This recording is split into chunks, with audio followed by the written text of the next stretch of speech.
أعوذ بالله من الشيطان الرجيم بسم الله الرحمن الرحيم الحمد لله رب العالمين والصلاة والسلام على أشرف الأنبياء والمرسلين نبينا محمد وعلى آله وصحبه أجمعين أما بعد فلندريم dhe lavdrimet I takojnë vetëm Allahut Azza wa Jall.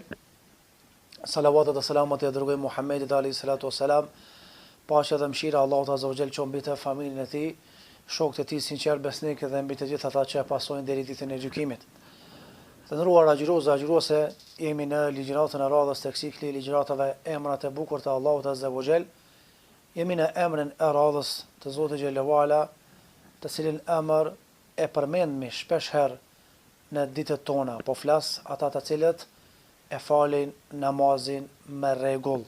Është fjala për emrin e Allahut Azza wa Jall, El Malik, që do thot sundimtari absolut, pronari I gjithësisë, pronari I çdo gjëje, këtë botë dhe botën tjetër. Allahu subhanahu wa taala nuk I përzihet askush në pushtetin e tij. Allahu nuk e vet askënd çfarë të veprojë. Kur kush nuk e pyet Allahun pse e bëre, edhe pse nuk e bëre. Për atë arsye, ai është El Malik subhanahu wa taala. Sigurisht se edhe emri I Allahut Azza wa Jall El Malik është cek në Kur'an në 5 vende, sikurse emrat e tjerë, po edhe është cek edhe në hadithet e pejgamberit alayhi salatu wasalam. Shumë prej njerëzve kur ju shkon mendja El Malik, sundimtari suprem, I kujtohen edhe sundimtar në këtë botë. Një gjë duhet me ditë, krijesat e kanë pushtetin e përkohshëm, e kanë pushtetin vetëm në rrethina të caktuara. Nësa pushteti I Allahut është I pathyeshëm, nuk ka fund, dhe kur kush nuk ka mundësi me kundërvy pushtetet e Allahut Azza wa Jall. Prej sundimtarëve mund të gjesh zullumçar, mund të gjesh të pandërgjetshëm. Për të arsye, I dërguar Allahu na ka këshilluar që mos të vrapojmë pas pushtetit. Ta marrim pushtetin dhe të bëhemi udhëheqës, gazet nuk është punë e lehtë, është punë e vështirë, është punë e rëndë.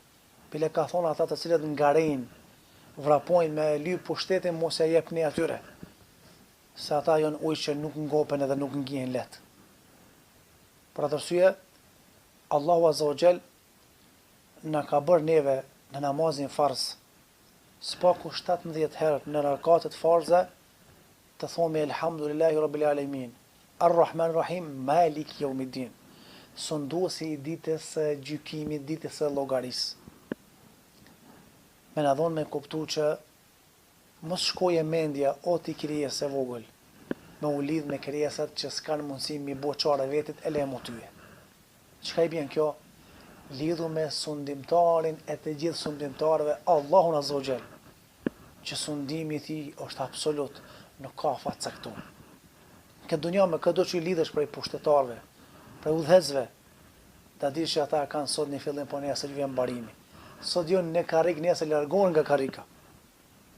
Mos I lidh zemrën për ta njerëz. Lidh zemrën për Allahun Azza wa Jall, se në dorën e tij është pushteti. Ai ja jep pushtetin këtë doje, e rrezon këtë doje, e përul këtë doje, e ngre këtë doje, çdo gjë është në duart e tij.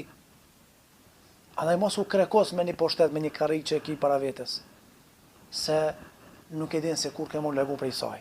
Çdo gjë është në duart e Allahut Azza wa Jall. Kur përfundoje shkatërimi I kësaj bote, Allahu Azza wa Jall thot kullu men alejha fan. Çdo gjë është shkatru. Wa yabqa wajhu rabbika dhul jalali wal ikram. Mbetet vetëm fytyra e Allahut Azza wa Jall që është e nderuar edhe ndershme subhanahu wa taala. Krijesa e fundit që Allah ja merr shpirtin është meleku I vdekjes. Allah e pyet dhe I thot: O melekul maut, o meleku I vdekjes, a ka me dukush posteje për krijesave të mia? Tha, o Zot, vetëm unë jam. Vdis edhe te vdes edhe meleku I vdekjes. Allahu pyet dhe thot: Limenil mulkul yawm. I kujt është pushteti sot? Lillahi al-wahid al-qahar. Është I Allahut Azza wa Jall, I cili është një dhe I cili është I gjithfuqishëm dhe I pamposhtur subhanahu wa ta'ala. Andaj Allahu Azza wa Jall pyet ditën e gjykimit: Aina al-mutakabbirun?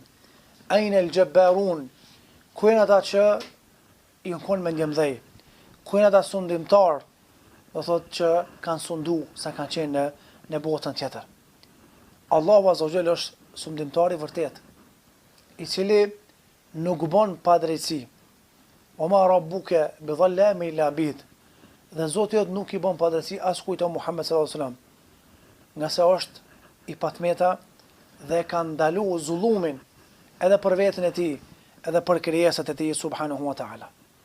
Zoti xhelalu ala ka caktuar ligje, kondita, përmes së cilave ligjeve dhe kondita na mbetemi në krijimtari më parshme, e pastër. Cila është ajo? Krijimtaria njerëzore që ka krijuar Allahu azza wa jall. Pa ligje, pa rregulla, pa sisteme nuk ka mundësi njeri me jetu. Likullin ja'alna minkum shir'atan wa minhaja. Allah thot për çdo ummet, likulli ummetin, për çdo ummet kemi bërë metodologji edhe ligje që njerëzit me jetu.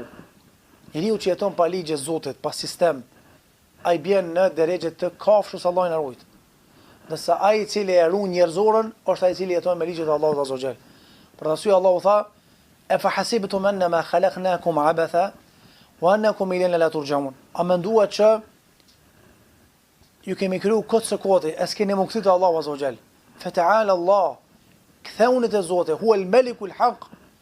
Nga se Allahu subhanahu wa ta'ala është sundimtari i fort, la ilaha illa hu. Nuk ka të adhuruar me të drejtë pas Allahut azza wa jall. Allahu është Zot i arshit bujar. Andaj kjo është sundimtari suprem.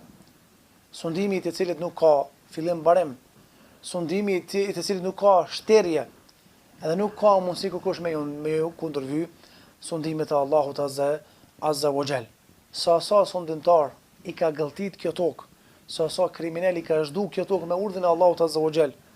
Për të arsye, Allahu subhanahu wa taala kur thot në surën Zelzala, idha zulzilatil ardu zilzalaha, kur toka dridhet, wa akhrajatil ardu athqalaha, dhe çet në shesh zullumet e të gjithë mbretërve që i kanë bërë, sundimtarëve, wa qala al-insanu ma laha, njeri që dy të shka të bo toka, pse toka kështu me qitë jashtë. Yawma idhin tuhaddithu akhbara bi anna rabbaka uhala. A ditë toka ka me qitë shesh kejt dëbomat, kejt këshijat. Pse kështu e urdhën Zoti i saj.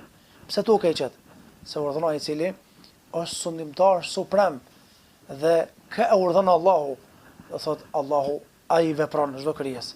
Ebu Dherri një ditë ka dalë me pejgamberin alayhis salam dhe po e shikon diellin duke perëndu. E tha, ja Rasulullah, pasi të perëndoje diellit, ku shkon? Tha, i bjen sejdë Allahut azza wa jall dhe shkon aty ku e urdhon Zoti. Thot, ku të lindë çfarë vepron? Thot, nuk lind dielli pa e rënë sejdë Zotit edhe pa e marrë leja Allahut, a me lind apo mos me lind. Apo a me lind nga perëndimi apo nga lindja. Çka aludon kjo? Aludon që Allahu është sundimtar suprem. Lillahi mulku samawati wal ard. I Allahut është i tërë pushtetin në tokë dhe në qiell. Yakhluqu ma yasha. Allahu krijon çfarë doje subhanahu wa taala. A dhe kërkon nuk e vetë Allahu çish me kriju, a me kriju.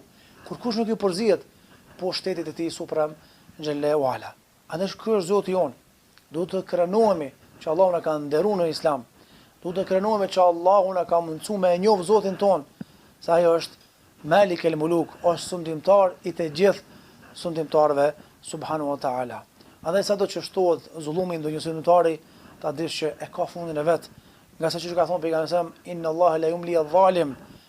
Allahu e lën dhe afatizon zullumçarin, derisa ti vjen koha pastaj ai nuk ka ku mi dënimet e Allahut azza wa jall. Funja fundit është do gjykimit edhe Allahu thirr dhe thot ainel mutakabbirun ainel jabbarun, ku janë sundimtarët, ku janë kryetarët, udhëhecit me ndjemdhej, të cilët kanë bërë krime dhe zullum robëve të Allahut azza wa jall. Allahu na mëson me një Zotin që duhet. Në takimin e ardhshëm Zotit dhe mësimiru, alhamdulillahi rabbil alamin.